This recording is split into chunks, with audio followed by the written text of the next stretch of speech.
కూడి వచ్చిన దేవుళ్ళందరికీ శుభములు ఆశీర్వాదాలు దేవుడు దయచేయగాక. చూడండి, యేసు ప్రభుల వారు ఆయన గొలగొత్త కొండ పైన ఏం చేసిందంటే ఆయన సిలువ యాగము చేయబడి, ఎందుకు అనంటే సర్వ మానవాళి యొక్క పాపం కొరకు ఆయన ఏం చేసిందంటే ఆయన బలియాగం అయిపోయాడు. ఈ బలియాగము మామూలు బలియాగంగా ప్రపంచమంతటి కొరకే ఆయన ప్రాణత్యాగం చేశాడు. ఆయన ప్రాణత్యాగం చేశాడు. ఎలాగున్నాడంటే ఆయన యుక్త వయస్సులోనే, చూడండి ఇప్పుడు దేని ద్వారా మనం బైబిల్ గ్రంథంలో చూడాలి. రోమిలకు రాసిన పత్రిక 5వ అధ్యాయము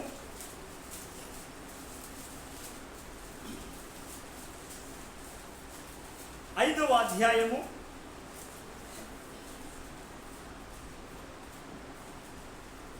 వచనం. అయితే దేవుడు మన ఎడల తన ప్రేమని వెల్లడిపరచుచున్నాడు. ఎట్లనగా మనమింకను పాపులమై ఉండగానే క్రీస్తు మన కొరకు చనిపోయాను. హల్లెలూయా. ఎందుకు అనంటే ఆయన బ్రతికుండగానే, ఆయన ఈ లోకంలో ఉండగానే, ఆయన సశరీరుడిగా ఉండగానే ఆయన ఏం చేసిందంటే నేను అన్నాడు, నేను ఆ పెద్దలకు, ప్రధాన యాజకులకు, పెద్దలకు నేను అప్పగింపబడతా, తర్వాత నన్ను సిలువ వేసి మరణిస్తారు, నేను తిరిగి 3వ దినమున నేను మరలా లేపబడతానని సజీవుడిగా ఉన్నప్పుడే చెప్పారు. అయితే ఈ యేసు ప్రభుల వారు ఏం చేసిందంటే ఆయన మనం ఇంకను పాపులమై ఉండగానే ఆయన ఏం చేసిందంటే మన కొరకట ఏం చేసిందంటే ఆయన పాపులమై ఉండగానే క్రీస్తు మన కొరకు చనిపోవడానికి ఆయన ఆయన ఆ పరలోకముని విడిచి ఈ భూలోకానికి దిగి వచ్చాడు. ఈ భూలోకానికి దిగి వచ్చేసాడు. ఆయన దిగి వచ్చేసి ఏం చేసిందంటే ఆయన మొదటిసారి ఏం చేసిందంటే పాపుల కొరకు వచ్చాడు. పాపుల కొరకు వచ్చాడు. ఎందుకనంటే ఆ పాపంలో నుంచి నశించిపోయిన ప్రతి దాన్ని కూడా రక్షించడానికి వచ్చాడు. రక్షించడానికి వచ్చేసి దేని ఎలా వచ్చిందంటే మనం చూడవచ్చు ప్రేదేన్ గారా, ఆయన మన ఎడల తన ప్రేమను వెల్లడిపరుస్తా ఉన్నాడు. ప్రేమ ఎందుకు అనంటే ఒక తండ్రి కంటే, ఒక తల్లి కంటే, ఒక సహోదరుని కంటే, ఒక సహోదరుని కంటే, ఒక స్నేహితుని కంటే ఆయన ప్రేమించినట్టుగా ఈ లోకంలో నిన్ను నన్ను ఎవరు ప్రేమించే వాళ్ళు లేరు వాస్తవం. ఎందుకనంటే ఆ ప్రేమ రుచి గనక నీకు తెలిస్తే ఆయనను నీ జీవితంలో ఎప్పుడు కూడా ఒక్క క్షణము కూడా నువ్వు మరవలేవు. అందుకే యేసు ప్రభు వారు ఏం చేస్తారంటే చూడాలి ప్రేమ దేని మన బైబిల్ గ్రంథంలో కనుక చూస్తే ఈ మత్తయి సువార్తలో మనం కనుక చూస్తా అంటే మత్తయి సువార్త 27వ అధ్యాయం కాంచి మనం కనుక చూస్తా అంటే ఇక్కడ యేసు ప్రభుని గురించి అనేకమైన విషయాలు మనం ప్రస్తావన చేయవచ్చు.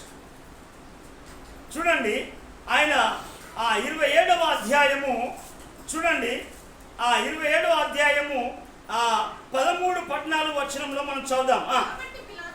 కాబట్టి పిలాతు నీ మీద వీరెన్ని నేరములు మోపుచున్నారో నువ్వు వినలేదా అని ఆయనను అడిగాను. అయితే ఆయన ఒక మాటను అతనికి ప్రత్యుత్తరం ఇవ్వలేదు. కనుక అధిపతి మిక్కిలి ఆశ్చర్యపడ్డాడు. ఎందుకనంటే యేసు ప్రభు పైన ఎన్నో నేరారోపణలు వేసినప్పటికీ కూడా ఆయన ఏం చేసిందంటే ఆయన ఒక ప్రత్యుత్తరము ఇవ్వలేదు అన్నట్టుగా దేవుని యొక్క లేఖన భాగము సెలవిస్తా ఉన్నది. ఎందుకనంటే ఆయనను కనుక చూస్తే ప్రియదేవుని ద్వారా ఆయన ఏమైనా నేరము చేసిండా అని అనుకుంటే ఆయన ఏ నేరము చేయనట్టుగా దేవుని యొక్క లేఖన భాగాలు మనం స్పష్టంగా చూడవచ్చు. అందుకే ఇదంతా ఎందుకొరకు అనకంటే నీ కొరకు, నా కొరకు. ఎందుకనంటే మానవుని యొక్క పాపం నుంచి విడిపించడానికి, శాపం నుంచి విడిపించడానికి, సాతాను బంధకాల నుంచి విడిపించడానికి, పాపము చెరలో నుంచి విడిపించడానికి, లేమి నుంచి విడిపించడానికే ఆయన దేవుని యొక్క లేఖన భాగాలు నెరవేర్చడానికే ఆయన సశరీరుడిగా శరీరధారిగా ఈ లోకానికి వచ్చేసి ఏం చేసిందంటే ఆయన బలియాగము చేయబడతా ఉన్నాడు. అందుకే ఇక్కడ ఆయన అప్పటికి కూడా పిలాతు దగ్గరికి పోయినప్పుడు కూడా పిలాతు దగ్గరికి పోయినప్పుడు గిన్ని నేరములు మోపినప్పుడు కూడా ఆయన ఏం చెప్తాడంటే ఆయన ఒక్క కూడా మాట మాట్లాడకపోయేసరికి పిలాతు ఏం చేస్తాడంటే అధిపతి యేసు ప్రభు మౌనానికి ఆశ్చర్యపడతాడు. మనం కనుక మానవ జీవితంలో ఎవరైనా ఒక నేరం వేస్తే ఆయాసము, కోపము, ఆవేశము తెలియకుంటే కొన్ని అవరోధాలు ఏర్పడే పరిస్థితి ఉంటాయంట. కానీ యేసు ప్రభు ఏ మాట మాట్లాడట్లేదు మనం గమనించాలి. ప్రజల హల్లెలూయా. కాబట్టి ప్రియ దేవుని ద్వారా మనం అలాగే చూస్తే ఇక్కడ మనం ఇంకొక మాట మనం చదువుకొని ముందుకు వెళ్దాం. తర్వాత 15వ వచనం కాంచి మనం చదువుదామా. జనులు కోరుకున్న ఒక ఖైదీని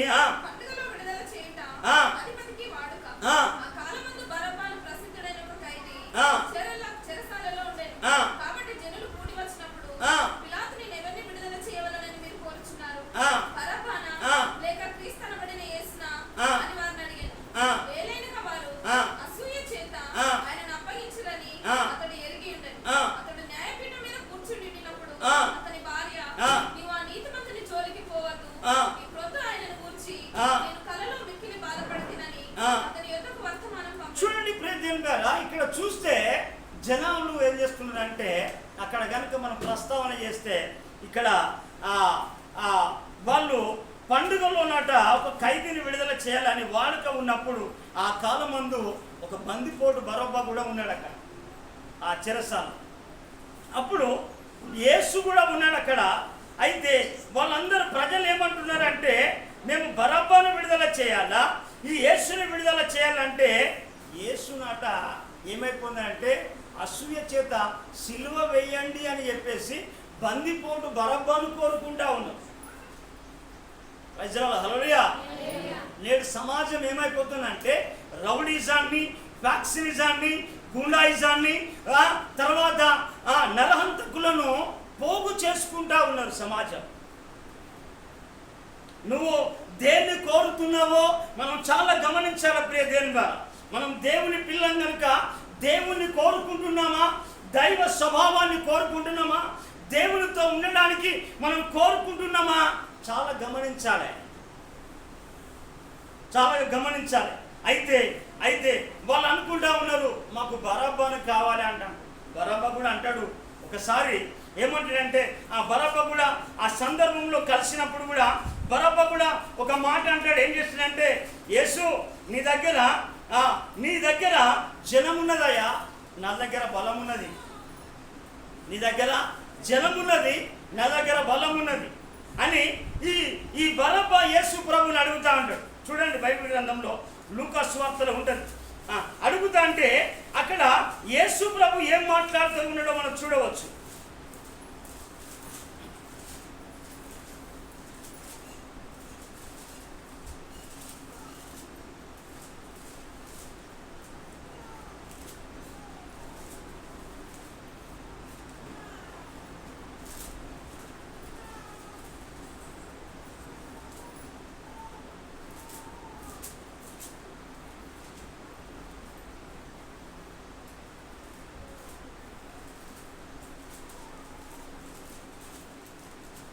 అయితే యేసు ప్రభు అయితే అడుగుతా ఉంటే ఈ బరబ్బాను అడుగుతా ఉంటే బరబ్బాను గురించి యేసు ప్రభు ఏమంటాడంటే యేసు ప్రభు ఏమంటాడంటే బరబ్బతో యేసు ప్రభు అంటాడు ఏమంటాడంటే బరబ్బా నీ రాజ్యం వేరు, నా రాజ్యం వేరు.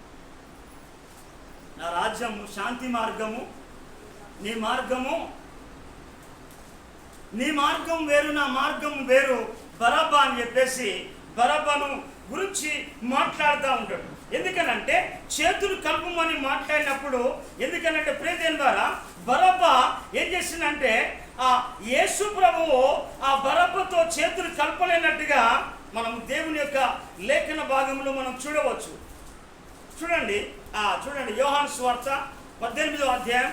నేను ఇందాక లూకా సువార్త 18వ అధ్యాయము 18వ అధ్యాయము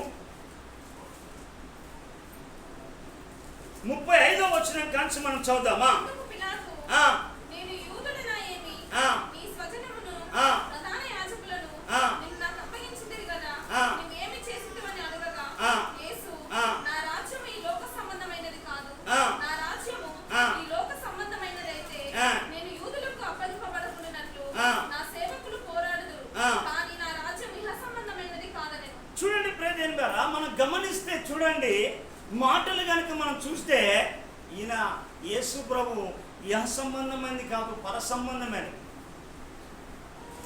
సంబంధమే. అయితే నేడు సమాజంలో చూస్తున్నదంతా ఏం చేస్తుందంటే ఎక్కడ కూడా ఆ ఆ కంటికి కన్ను పంటికి పన్నట్టుగా సమాజం తయారైపోతాం. అయితే ఇక్కడ యేసు ప్రభును ఇలా సిలువ వేసి ఏం చేసిందంటే 5484 గాయాలు యేసు ప్రభు పైన ఉన్నాయి, అన్ని కొట్టారు. తర్వాత ముళ్ళ కిరీటం, అది 3 అంగుళాల కంటే ఎక్కువగా ఆ ముళ్ళ కిరీటము తలలో పెడితే ఆ అంగుళము ద్వారా ఆ రక్తమంతా తలలో నుంచి కారిపోతా ఉంది. తర్వాత బల్లెముతో పొడిస్తే ఏమైపోతుందంటే ఆ బల్లెపోటు కూడా ఎంతగా పొడిచినప్పటికి కూడా చూడండి, ఆయన దేవుని కుమారుడు అయినప్పటికీ కూడా ఒక దిక్కు ఆ బల్లెముతో పొడిస్తే ఒక దిక్కు ఏం చేస్తుందంటే మొదటిసారిగా ఏం చేస్తుందంటే నీళ్లు రక్తము కూడా వచ్చినట్టుగా మనం చూడవచ్చు. అంటే యేసు ప్రభు ఎవరి కొరకు గాయపరచబడతా ఉన్నాడు అని అంటే నువ్వు చేస్తున్న ఆ పాపముల కొరకు, ఆ వ్యసనముల కొరకు, ఇంకా నువ్వు పాపం చేసుకుంటూ వస్తున్నావు అని అంటే యేసును సిలువ వేస్తున్నావు. యేసును ఇంకా నువ్వు పాపం మాట్లాడుతున్నావు అని అంటే యేసును సిలువ వేయడానికే ఇంకా నువ్వు పాపములే ఉన్నావు. ఇకనైనా ఎందుకనంటే ఆ రక్తము ద్వారా కడగబడు. ఎందుకు అని అంటే ఆయన ఆ రక్తము ద్వారా ఏం చేసిందంటే ఆయనను పొడిచినప్పుడు మనం కనుక చూస్తే లూకా సువార్త 23వ అధ్యాయంలో పొడిస్తే చూడండి ప్రియదేవుని గారా, ఆయనకు గనుక చూస్తే ఆయన ప్రక్కలో నుంచి ఏం చేసిందంటే రక్తమును ఏం చేసిందంటే రక్తము నీరు కూడా ఒకదాని వచ్చేసింది. ఈ నీళ్ళతో ఏం చేస్తానంటే పై దేహాన్ని కడుక్కో, తర్వాత నువ్వు ఆ రక్తం ద్వారా నీ పాపాన్ని కడిగి వేసుకో. ఆ రక్తం ద్వారా ఏం చేయాలంటే నువ్వేం చేయాలంటే ఆ రక్తం ద్వారా నీ పాపాన్ని కడుక్కో, నీరు ద్వారా ఏం చేస్తా అంటే నీ భౌతికమైన దేహాన్ని కడుక్కో. నేడు సమాజం ఎందుకనంటే నువ్వు కడుక్కొని ఏం చేస్తున్నంటే దేవునికి ఒక యోగ్యమైన బిడ్డగా, కుమారుడిగా జీవించాలనే ఆయన ఏం చేస్తుందంటే భాగ్యాన్ని విడిచిపెట్టుకొని పరలోకాన్ని విడిచి భూమిపైకి దిగి వచ్చినందుకు ఆయన దిగివచ్చి ఎలా సహిస్తూ ఉన్నాడు, ఎలా ఓర్చుకుంటా ఉన్నాడు, ఎలా తగ్గించుకుంటున్నాడు, ఎలా నిరీక్షణ కలిగి ఉన్నాడు అని మనం గమనిస్తే ప్రియదేవుని ద్వారా ఎందుకు అనంటే దూరస్తులను ఆయన రక్తము సమీపస్తులుగా చేసింది, సమాధానం లేని వారికి సమాధానాన్ని కలగజేసింది ఆయన రక్తము ద్వారా. ఎందుకనంటే ఈనాటి అనేక మంది ప్రజలు కూడా సిలువకు శత్రువులుగా మారుతా ఉన్నారు. నువ్వు సిలువకు మిత్రులుగా ఉండాలి, సిలువకు యోగ్యులుగా ఉండాలి. అందుకే సిలువ అంటే ఏమనుకుంటారు అంటే చాలామంది సిలువ ఈనాడు బండి మీద వేసే సిలువ, ఇంటి మీద వేసే సిలువ, చర్చి మీద వేసే సిలువ, లేకుంటే మెడల బ్రాసులు వేసే సిలువ, ఉంగరంలో వేసే సిలువ, ఈ సిలువ అనుకుంటావు. అది ఈ సిలువ కాదు. ఈ సిలువ మార్గము నీకు విలువనిచ్చే మార్గం. రజరాల హల్లెలూయా. ఈ సిలువ నీకు విలువనిచ్చేది. ఒకప్పుడు నాకు విలువనిచ్చే వాళ్ళే కాదు, పచ్చి తాగుబోతు, ప్రేమించే వాళ్ళు లేరు, దగ్గరికి రమ్మనే వాళ్ళు లేరు, కూర్చునే పెట్టుకునే వాళ్ళు లేరు. ఎందుకనంటే నా జీవితం అలా ఎందుకనంటే భయంకరమైన వ్యసనాలకు, పాపానికి, శాపానికి, దుర్వ్యసనాలకు బానిసైపోయిన నా కొరకు ఆయన కలువరి శిలువలో రక్తము చెల్లించి ఆ రక్తము ద్వారా కడగబడితేనే పరిశుద్ధునిగా ఈ బలిపీఠం మీద నిలవడానికి ఆధిక్యతనిచ్చిన దేవుడు. హల్లెలూయా. ఆధిక్యతనిచ్చాడు. ఆయన ఆ ఆధిక్యతనిస్తేనే నేను ఇదా పరిశుద్ధ లేఖనాలు పంచిపెట్టడానికి ఈ ప్రాంతానికి ప్రభు నడిపించాడు. అయితే నీ కొరకు కూడా ఆయన ఏం చేస్తున్నాడంటే ఆ కలువరిలో ఆయన త్యాగమునంతా ఆయన ఏం చేస్తున్నాడంటే ఆ కలువరి శిలువలో ఆ రక్తాన్ని చిందిస్తావు. ఒకవేళ నువ్వు ఇంకా పాపం నుంచి విడిపించబడలేదు కావచ్చు, రోగం నుంచి విడిపించబడలేదు కావచ్చు, ఆ రక్తాన్ని కనుక నువ్వు ఆస్వాదిస్తే, ఆ రక్తాన్ని కనుక ద్వారా నువ్వు కడగబడితే, ఆ రక్తాన్ని కనుక నువ్వు స్వీకరిస్తే పరిశుద్ధుడిగా, పవిత్రుడిగా, దేవుని కుమారుడుగా, దేవుని కుమార్తెగా, దేవుని యొక్క బిడ్డగా నువ్వు జీవించడానికి ఈ లోకంలో అర్హత ఉంటుంది. ఎందుకనంటే బైబిల్ చెప్పినట్టుగా మనం చూడండి, ఏప్రిల్కి రాసిన పత్రికలో ఒక మాట ఉంటుంది. ఏప్రిల్కి రాసిన పత్రిక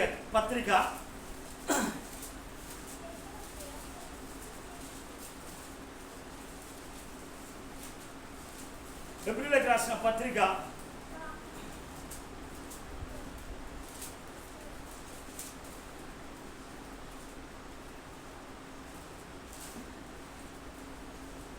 9వ అధ్యాయము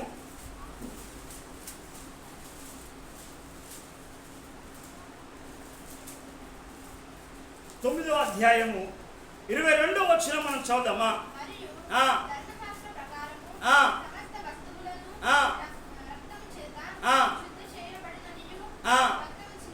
మరియు ధర్మశాస్త్ర ప్రకారము సమస్త వస్తువులను రక్తము చేత శుద్ధి చేయబడదని, రక్తము చిందింపకుండా పాప క్షమాపణ కలగదని సామాన్యంగా చెప్పవచ్చు. ఎందుకనంటే పాప క్షమాపణ కలగాలంటే పరిశుద్ధుని యొక్క రక్తము చిందించబడితేనే పాప క్షమాపణ కలుగుతా ఉంటది. హల్లెలూయా. ఆ రక్తము ద్వారా మనం ఏం కావాలంటే ఆ రక్తము ద్వారా మనము కడగబడాలి. అందుకే పౌలు గారు చెప్తా ఉంటాడు కదా ఎఫెసీయులకు రాసిన పత్రికలో, ఎందుకనంటే మనము అపరాధముల చేతను పాపముల చేతను సచ్చిన వారమై ఉండగా, ఎందుకు ఆయన చూడండి ఎఫెసీయులకు రాసిన పత్రిక 2వ అధ్యాయము 1వ వచనంలో చూడండి, మీరు అపరాధముల చేతను పాపముల చేతను మీరు సచ్చిన వారై ఉండగా ఆయన మిమ్మును క్రీస్తుతో కూడా బ్రతికించెను. ఎందుకనంటే క్రీస్తు నీ కొరకు నీ స్థానాన్ని, నీ వ్యసనములను వహించిండు. ఎందుకనంటే ఆత్మీయ జ్ఞానం ఉంటే, నువ్వు దేవుని బిడ్డగా నువ్వు ఆయనకు అప్పగించుకుంటే, ఆయన రక్తం ద్వారా కడగబడితే నువ్వు ఎప్పటికి కూడా నీకు శాపం నీ పైన పనిచేయదు. ఎందుకనంటే ఆయన శిలువ మానుపైన ఆయన వేలాడదీయబడి ఉండు. శిలువ మీద అంటే ఎందుకు వేలాడదీయబడి అంటే శిలువ నానుపైన వేలాడదీయబడిన వాడు. ఎందుకనంటే శాపగ్రస్తుడుగా మార్చబడి, ఎందుకనంటే నీ పాపమును శాపము నుంచి విడిపించడానికే ఆయన రక్తమును ప్రోక్షించండు. అందుకే ఇక్కడ కనుక మన బైబిల్ గ్రంథంలో కనుక చూస్తే ఆ రక్తము ఏం చేస్తుందో చూడండి. ప్రేదేం బాధ ఎఫెసీయులకు రాసిన పత్రిక 2వ అధ్యాయము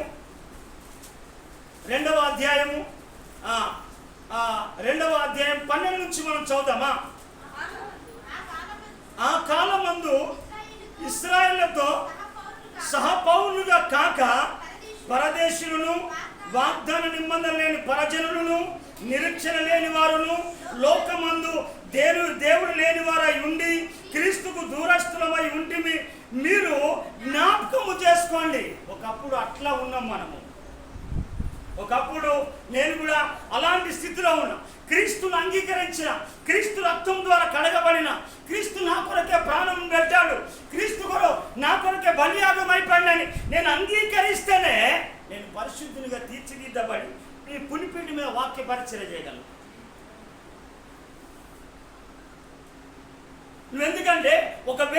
ఎందుకనంటే నువ్వు ఒకవేళ దూరంగా ఉన్నావు అని అంటే అది నీ కొరకు ఇప్పుడు రక్తాన్ని కారుస్తావు. ఇక నువ్వు పాపము చేయకు, పాపం వినకు, పాపము జోలికి వెళ్ళకు, శాపమైన ఆ అపవిత్రమైన కీడులోనికి మరల నువ్వు ప్రవేశించకు. దూరంగా ఉన్న వారిని పరజనులుగా ఉన్నాము, పరదేశులుగా ఉన్నాము, నిరీక్ష లేని వారిగా ఉన్నాము. ఎలా ఉన్నాము? నిరీక్ష లేని వారిగా. ఇశ్రాయేలుతో సహా పౌరులుగా లేము, పరదేశులుగా ఉన్నాము, వాగ్దానమందు దేవుడు లేని జనమై ఉన్నాము. కానీ ఇప్పుడు నువ్వేమంటున్నావు? దేవుని దగ్గరకు వచ్చినావు, దేవుణ్ణి అంగీకరించడానికి. చూడండి, మన మాట చదువుతాం. కంటిన్యూషన్ అమ్మ. అయినను మునుపు దూరస్తులైనను మీరు ఇప్పుడు క్రీస్తు యేసునందు క్రీస్తు రక్తం వలన మీరు సమీపస్తులై ఉన్నారు. చెప్పండి ఒకటి ప్రభువుని. ఆ రక్తాన్ని ఆస్వాదించు. ఆ రక్తం ద్వారా కడగబడు, ఆ రక్తము ద్వారా విమోచించబడు. ఆ రక్తము పరిశుద్ధుని యొక్క రక్తము, గొర్రెల రక్తం కాదు, మేకల రక్తం కాదు. ఆ రక్తం ద్వారా ఏం చేస్తారంటే అది మైలుగానే ఉండబడుతుంది. ఎందుకనంటే గొర్రెల రక్తం ద్వారా ఆనాడు వాళ్ళు ఏం చేసిందంటే ఆ చిన్న చేసింది, కానీ ఆ రక్తం ద్వారా ఎవరు కూడా విమోచించబడాలి. అయితే ఆయన విలువైన రక్తమును ఏం చేస్తున్నంటే దూరస్తులను సమీపస్తులుగా చేస్తా ఉన్నది. ఆయన మన సమాధానమై ఉండి మీకును మనకును ఉండిన దేశము అనగా విధిరూపకమైన ఆజ్ఞలు గల ధర్మశాస్త్రమును తన శరీరమందు కొట్టివేయట చేత మధ్య గోడ పడగొట్టి మనలను మన ఉభయులను ఏకము చేసాడు. చప్పట్లు కొట్టి ప్రభువుని గణపతి. ఏకపరిచేది దేవుని యొక్క రక్తము, పరిశుద్ధపరిచేది దేవుని రక్తము, విమోచన చేసేది దేవుని రక్తము, సంహారకుల్ని చొరబడనియంది దేవుని రక్తము. ఆయన విలువైన రక్తము, నిష్కలంకమైన రక్తము, నిర్దోషమైన రక్తము. ఆ రక్తము ఆయన నీ కొరకు ఆయన బలియాగం అయితంటే దాని ద్వారా కడగబడి ఇక నువ్వు మరలా ఏంటంటే మరలా పరజనులాగా ఉండకూడదు. అందుకే మనం ఇంకా మన గనక ముందుకు వెళ్తే ప్రేదేన్మారా. ఎందుకనంటే దేవుడు ఇక్కడ చాలా విషయాలను దేవుడు మన కొరకు పొందుపరిచాడు. ఎందుకనంటే చూడండి, మనం ఇంకా యోహాను సువార్త 19వ అధ్యాయము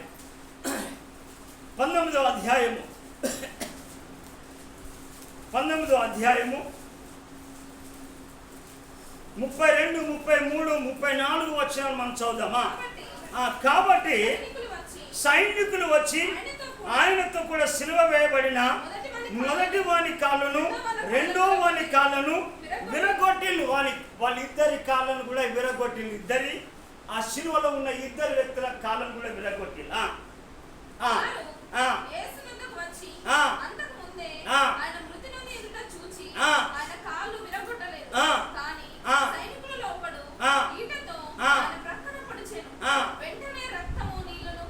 చూడండి, వెంటనే రక్తము నీళ్లును కూడా కారింది ప్రేదేన్నారు. ఎందుకు అనంటే ఆయన రక్తం ద్వారా నువ్వు పాపాన్ని కడిగి వేసుకో.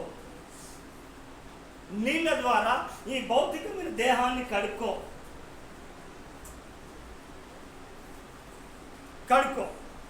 ఎందుకనంటే ఆయన రక్తం ఎందుకనంటే ఆయన రక్తము మొదటగా ఎందుకనంటే పాప క్షమాపణ కొరకు.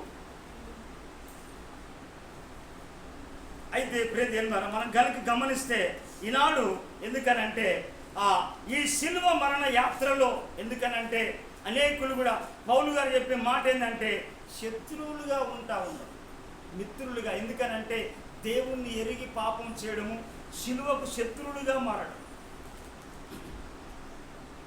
ఈ మాట నేను చూడండి, ఫిలిప్పీలకు రాసిన పత్రిక 3వ అధ్యాయము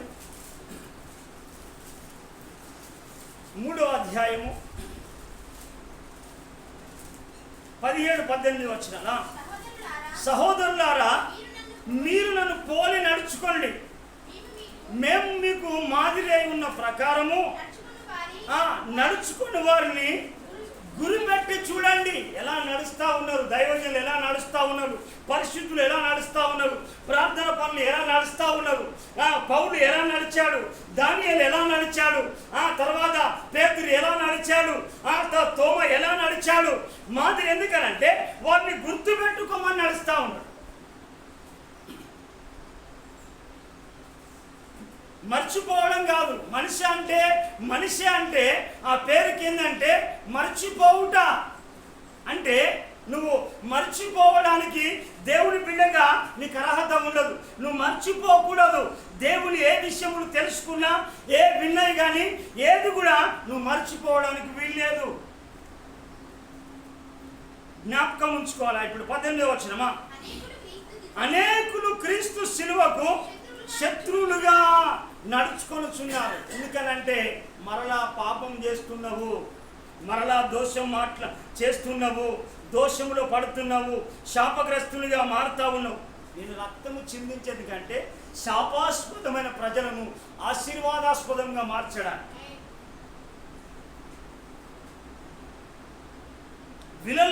ఎందుకనంటే గురి లేని నిన్ను గుర్తించి విలువ లేని నీకు విలువనిచ్చి ఒక విలువైన పాత్రగా ప్రభుని మార్చడానికి ఆయన బలియాగము చేయబడాడు.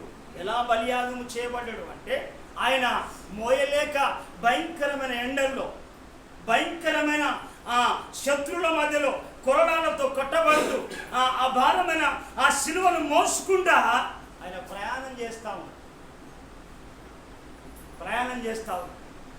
హల్లెలూయా, హల్లెలూయా.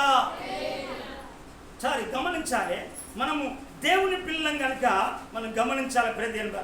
అందుకే ఈనాడు శిలువకు శత్రువులుగా మారుతా ఉన్న ఈ భయంకరమైన దినాల్లో దయచేసి ఎందుకనంటే నీవు మరలా దేవుని యొక్క శిక్షకు గురి కాకూడదు. మరలా శిలువ వేయడానికి నువ్వు సిద్ధంగా ఉండదు. అందుకే అభ్యంతరాలు రాక తప్పవు. కానీ ఎవరి వలన అభ్యంతరాలు కలుగునో వానికి చెప్పాలమ్మా, వానికి శ్రమ. ఎందుకనంటే యేసుప్రభు అంటాడు, వాడు పుట్టకుంటే మేలని. అయితే నీ వలన నా వలన యేసు పరిచర్య కానీ సంఘానికి కానీ లేకుంటే మరొక వ్యక్తికి అభ్యంతర కారణంగా ఉండకూడదు. అందుకే ఒకవేళ అభ్యంతర కారణంగా ఉంటే అంటాడు, ఎందుకనంటే నీ జీవితం కావచ్చు, నీ మాటలు కావచ్చు, నీ ప్రవర్తన కావచ్చు దేవునికి అభ్యంతరకరంగా ఉంటే వాడిని అంటాడు. ఇక్కడ ఏమంటాడంటే యేసు ప్రభుల వారు మత్తయి సువార్త 18వ అధ్యాయంలో ఏమంటాడో చూడండి. అక్కడ ఆ 18వ అధ్యాయంలో వన్నాట తిరిగంటి ఒక రాయి కట్టాట. ఎక్కడేయాలట? ఎక్కడేమంటాడమ్మా? చూడండి 18వ అధ్యాయం 7వ వచనమా.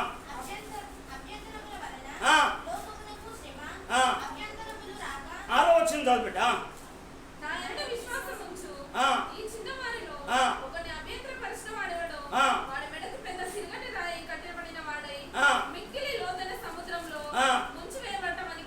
చూడండి, ఎందుకనంటే రాయి గట్టి, ఎందుకంటే మన దమ్మున ఈ దత్తనో ఏ దత్తనో మళ్ళా తేలుతాడన్న ఉద్దేశంతో పెద్ద రాయి గట్టి దాన్ని వేసి అని చెప్పేసి క్లోజ్ చేసి ఏమంటున్నాడు యేసుప్రభు. అందుకే ప్రేదేం ద్వారా మనము చాలాగా దేవుని పిల్లలం కనుక అభ్యంతరాలు ఎందుకనంటే దేవుని సేవకు మన జీవితం, మన కుటుంబం ఏ వ్యక్తి కూడా ఉండకూడదు. ఎందుకు అని అంటే సిలువ మాను పైన వేలాడ తీయబడిన వాడు శాపగ్రస్తుడు. ఎందుకనంటే ఆ మ్రాను పైన నిన్ను ఎందుకనంటే విడిపించడానికి. అందుకే ఇక్కడ ఏం చేస్తా ఉన్నాడో చూడండి. ఫిలిప్పీయులకు రాసిన పత్రికలో కొన్ని మాటలు చదువుకొని మనం ముందుకు వెళ్దాం.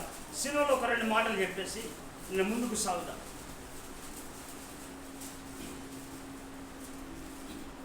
ఫిలిప్పీయులకు రాసిన పత్రిక 2వ అధ్యాయము 6వ వచనం నుండి, ఆయన దేవుని స్వరూపము కలిగి ఉండి దేవునితో సమానంగా ఉండుట విడిచిపెట్టకూడని భాగ్యమని ఎంచుకొనలేదు. కానీ మనుషుల పోలికగా పుట్టి దాసుని స్వరూపము ధరించుకొని తనను తానే రిక్తునిగా చేసుకుంటా ఉన్నాడు. కాలైపోతా ఉన్నాడు. ఆయన ఎవరంటే 10,000లో అతి కాంక్షణుడు, అపరంజి పాదములు కలిగినవాడు, అగ్ని నేత్రములు కలిగినవాడు, పాలతో కడగబడిన నయనాలు కలిగినవాడు. ఎంతో సుందరుడు. ఆయన ఆయన ఆయన చేసి ఏం చేసినంటే ఆయన దాసుని పోలిక ధరించుకుని రిక్తినిగా చేసుకొని చూడండి, ఆయన ఆకారమందు మనుషుడిగా కనబడి మరణము నొందునంతగా, అనగా శిలువ మరణము నొందునంతగా విధేయత చూపిన వాడై తనను తాను తగ్గించుకున్నాడు. మనము దేవుని పిల్లం కూడా మనం చాలా తగ్గింపు కలిగి ఉండాలి, విధేయత కలిగి ఉండాలి. తర్వాత మనం ఏం కావాలంటే మనల్ని మన రిక్తునిగా చేసుకోవాలి. ఏ లోకము ఉండకూడదు, యేసయ్య ఆలోచన కలిగి మన జీవితం ఉండాలి. యేసయ్య జీవితమే మనం కలిగి ఉండాలి. అందుకే ఈనాడు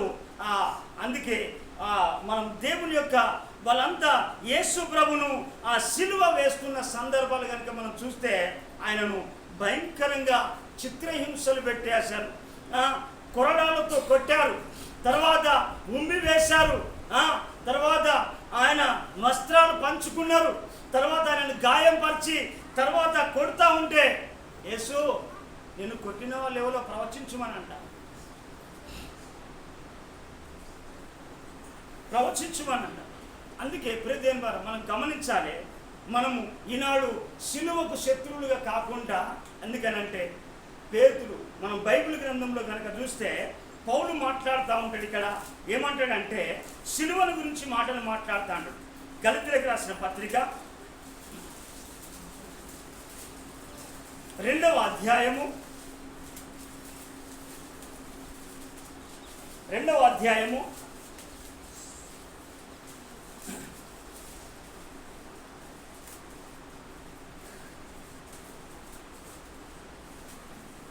19-20 వచనాల, నేనైతే దేవుని విషయమై జీవించు నిమిత్తము ధర్మశాస్త్రం వలన ధర్మశాస్త్రం విషయమై, ఎందుకంటే చూడండి ధర్మశాస్త్రం ఉన్నప్పుడు కంటికి కన్ను పంటికి పన్నాయి.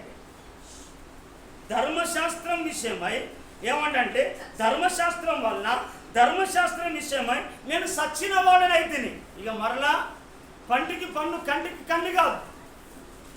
చదవాలి, నేను క్రీస్తుతో కూడా సిలువ వేయబడి ఉన్నాను. ఎందుకనంటే మనం కూడా ఇల్లు మీద పెట్టుకునేది సిలువను, లేకుంటే బండి మీద పెట్టుకునే సిలువను, బ్రాస్ కేసుకునే సిలువను, లేకుంటే రింగుకు పెట్టుకునే సిలువను, ఆ సిలువ గురించి కాదు మాట్లాడి.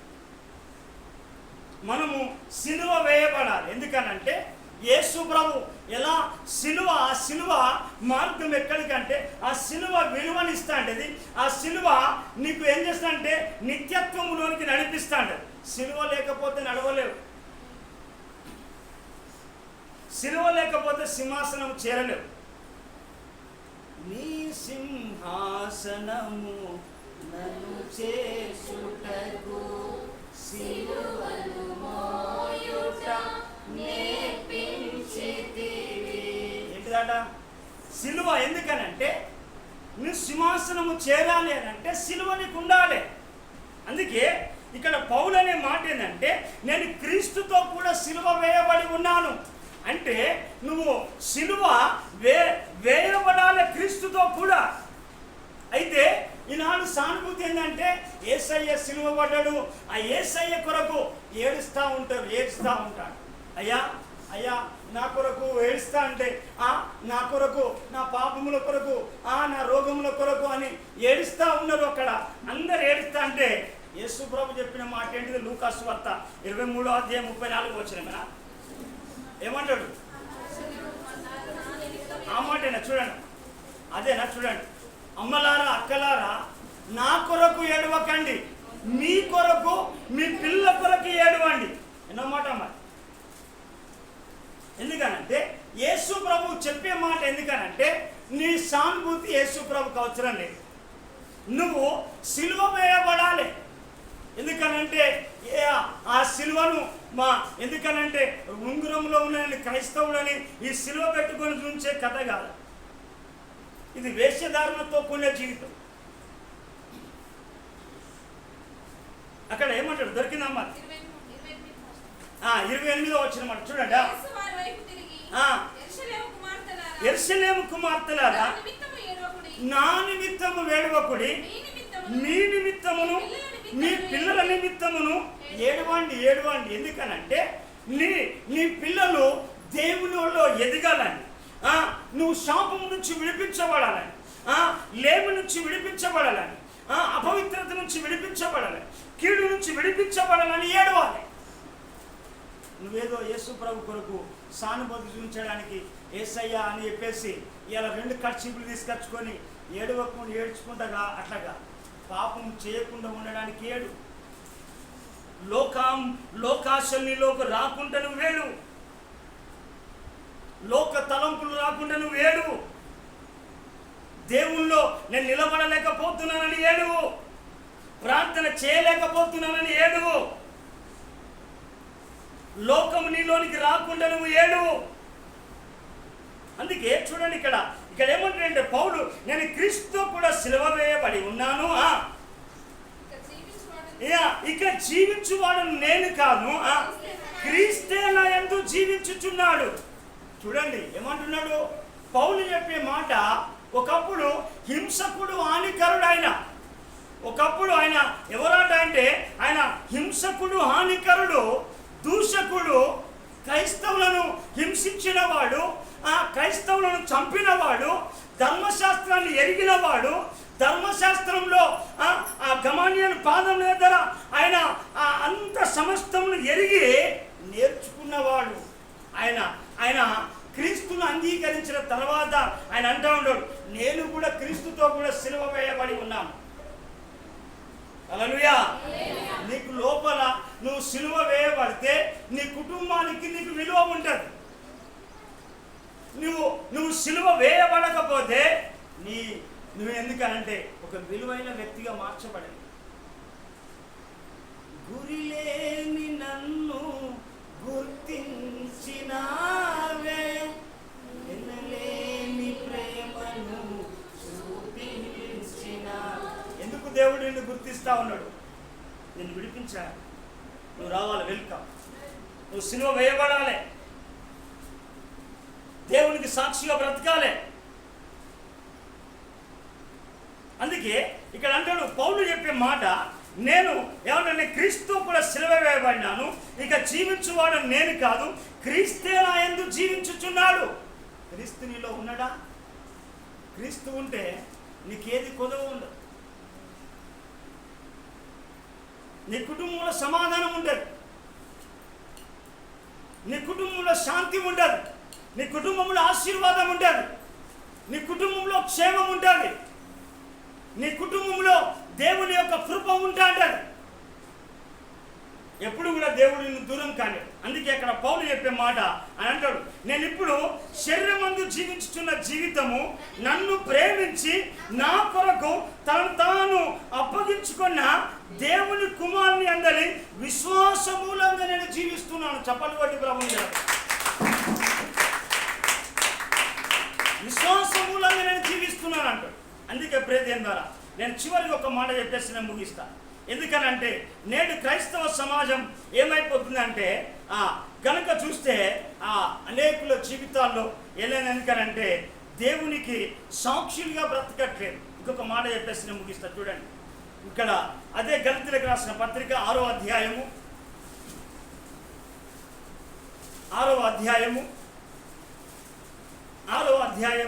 14వ వచనమా, అయితే మన ప్రభువైన యేసుక్రీస్తు సిలువయందు తప్ప మరి దేని యందును అతిశయించుట నాకు దూరమవునుగాక.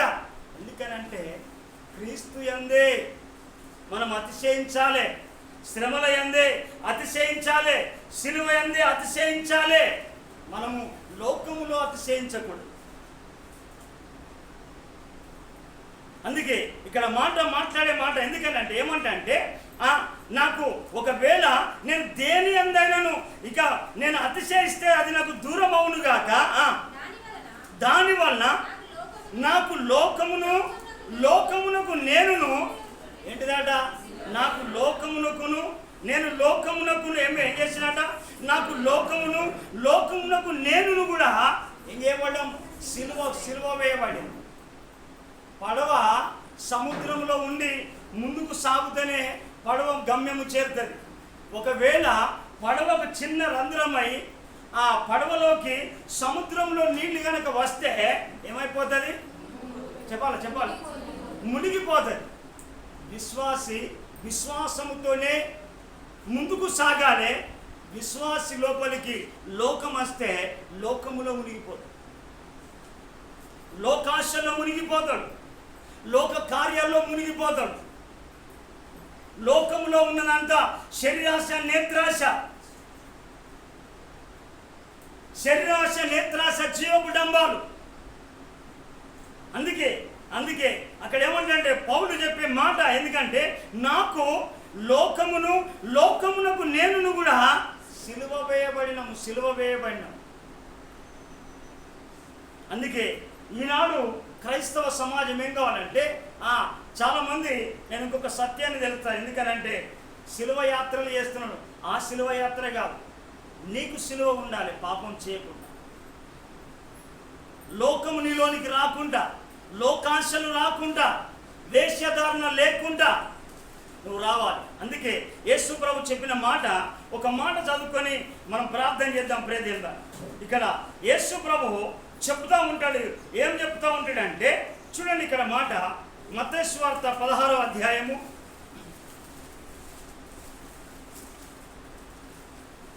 16వ అధ్యాయము.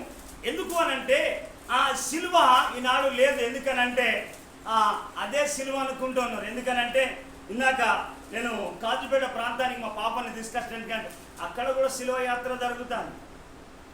ప్రజలాడు హల్లెలూయా. ఇంకొక ఆయన పాస్టరు యేసు ప్రభు ఇది చెప్పింది కదా, యేసు ప్రభు ఏది మట్టల ఆదివారం రోజు ఏం చెప్పిండంటే ఒలివల కొండకి వచ్చినప్పుడు మీ ఎదురుగా ఉన్న గ్రామానికి వెళ్ళి అక్కడ ఒక గాడిద పిల్ల ఉన్నది, దాన్ని విప్పుకొని రమ్మని చెప్పిండు. ఏ గాడిదని చెప్పిండు అని అంటే, ఏసి కట్టబడి ఉన్న పాపముతో రోగముతో కట్టబడి ఉన్న ఆ గాడిదని విప్పుకరమ్మంటే పక్కల్లో ఉన్న 2 గాడిదలను తీసుకొచ్చి అయ్యగారు ఊరేగిస్తాడు. ఇలా యేసు ప్రభు లెక్క తయారై అట్లా జనం తయారై ప్రజలు వాళ్ళనే నమ్ముతా ఉన్నారు. స్ట్రిక్ట్ అయిన సరైన వాక్యానికి లోబడట్లేదు. హల్లెలూయా. ఎందుకనంటే ఆ సిలువ అక్కడ ఎత్తా అంటే, కురడాలు కొడతా అంటే, ఆయన యాక్షన్ చేస్తా అంటే ఈమె ఏడుతుందో తూరుతుందో నాకు అర్థం కాదు.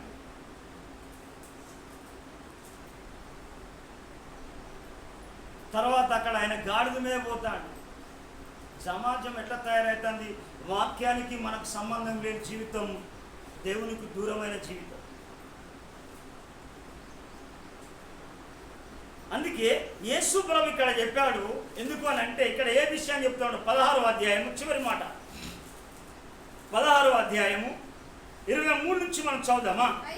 అయితే పేతురు వైపు చూసి, సాతానా వెనుకకు పొమ్ము, నీవు నాకు అభ్యంతర కారణమై ఉన్నావు, నువ్వు మనుషుల సంగతినే తలంచుచున్నావు. చూడు, మనుషుల గురించే ఆలోచన, మనుషులు వేసే వేషాలపైనే వ్యామోహం, మనుషులు చేసే వాటిపైనే వ్యామోహం, దేవుని పైన లేదు.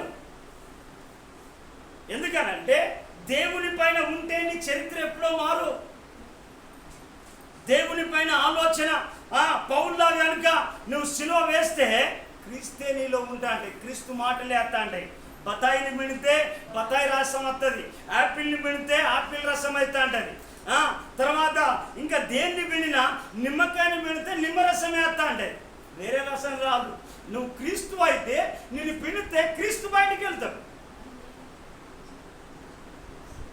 ప్రజలు హల్లెలూయా. అందుకే ఇక్కడ అంటాడు, నువ్వు మనుషుల సంగతులనే చూస్తున్నావు, దేవుని సంగతులు కాదు. మనుషుల ఆలోచన తీసాయి. ఎందుకనంటే అక్కడ అన్నాడు ఏమంటాడంటే, ఏ సాతానా వెనుక పొమ్ము, నువ్వు నాకు అభ్యంతర కారణమై ఉన్నావు, నువ్వు మనుషుల సంగతులను తలంచుచున్నావు, కానీ దేవుని సంగతులను తలంచక ఉన్నావని పేతురుని గద్దించాడు. నువ్వు కూడా ఆ స్వభావంలోనికి వెళ్ళదు. ఇక్కడ అసలు విషయం చెప్తా ఉన్నాడు యేసు ప్రభా. అప్పుడు యేసు తన శిష్యులను చూచి, ఎవడైనా నన్ను వెంబడింపగోరిన ఎడల తనను తాను ఉపేక్షించుకోవాలి. ఈ లోకము, లోకాశలు, ఈ జీవితము ఎందుకని నిన్ను నువ్వు ఉపేక్షించుకోవాలి. నీ శరీరం పైన అపేక్ష పెంచుకోకు ఎప్పుడు. ఎందుకనంటే మానవుని జీవితం ఇంతలో కనబడి అంతలోనే మాయమైపోయే ఆవిరి వంటి జీవితం. దీనికి ఎందుకు రంగులు పూయడము, దేశాలు పెట్టడము, దీనిపైన తలంచడము, కోరికలు పెంచుకోవడం ఎందుకు? నువ్వు రేపు ఇక్కడ కళ్ళు మూస్తే పరలోకంలో కళ్ళు తెరవాలి. నువ్వు ఇక్కడ ఉండగానే, నువ్వు ఈ లోకంలో ఉండగానే నువ్వేం చేయాలంటే పౌలు గారు చెప్తా ఉంటాడు. ఎందుకనంటే ఇక్కడ ఏమంటాడంటే 2వ కొరింథీయులకు రాసిన పత్రికల 5వ అధ్యాయంలో చెప్తా ఉంటాడు పౌలు. ఎందుకనంటే మనము ఈ లోకంలో ఉండగానే దేహము విడిచినను దేహమందు ఉండినను ఆయనకి ఇష్టమైన ప్రజలుగా ఉన్నాడు. 5వ అధ్యాయము 8వ వచనము 9వ వచనమా, ఇట్లు ధైర్యము కలిగి ఈ దేహము విడిచిపెట్టి ప్రభువునొద్ద నివసించుటకు ఇష్టపడుచున్నాము. కావున దేహమందునను దేహము విడిచినను ఆయనకిష్టమై ఉండవల్లని మిగుల అపేక్షించుచున్నాము. నువ్వేం చేస్తున్నావు? మనుషులకు ఇంపుగా ఉండాలనుకుంటున్నావు. యేసు ప్రభు అన్నాడు, ఏ సాతానా అన్నాడు, ఏ సాతానా వెనుకకు పో. మనుషులను చూసేది సాతాను స్వభావం, మనుష్య స్వభావం, మనుష్య ఆలోచన, దైవ స్వభావం కాదు. అందుకే ఇక్కడ అంటాడు నిన్ను ఉపేక్షించుకో. ఏమంటాడు? అప్పుడు యేసు తన శిష్యులను చూసి ఎవడైనాను నన్ను వెంబడింపగోరిన ఎడల తనను తాను ఉపేక్షించుకొని తన సిలువను ఎత్తుకొని నన్ను వెంబడింపాలి. సిలువ ఉండాలని. ఏదైనా మాట్లాడాలంటే సిలువ ఉండాలి, సిలువ వేసుకోవాలి. ప్రజలాడు హల్లెలూయా. ఎందుకు అని ఉపేక్షించాలి. ఎందుకంటే ప్రేదేన్ ద్వారా ఉపేక్షించుకోకపోతే నువ్వు ఎందుకంటే అపేక్ష పెరుగుతాడు.